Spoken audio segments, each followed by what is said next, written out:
As the cost of the war in Ukraine continues to mount, the Russian government is mulling several drastic tax hikes. They intend to raise 4 trillion rubles. A Bloomberg report quoting sources showed tax hikes on corporate profits and high-earning individuals, which are now being considered as well.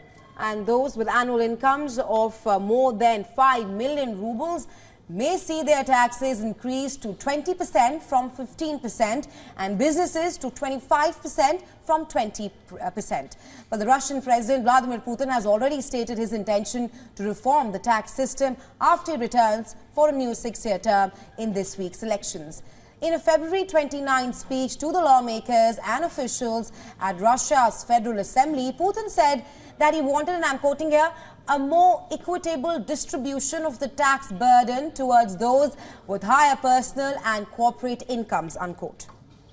Currently, incomes up to 5 million rubles per year are subject to 13% tax rate in Russia, with rates increasing to 15% beyond that threshold.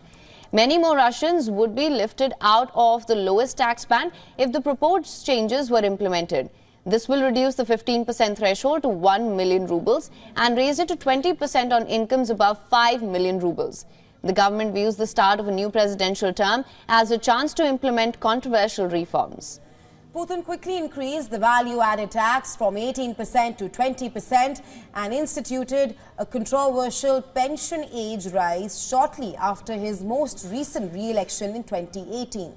As the Russian economy struggles under the weight of foreign sanctions, the Kremlin is spending more money on its war on Ukraine. At the end of last year, about half the national wealth fund's available reserves had been used. There was a 1.5 trillion ruble deficit in the federal budget at the end of February this year.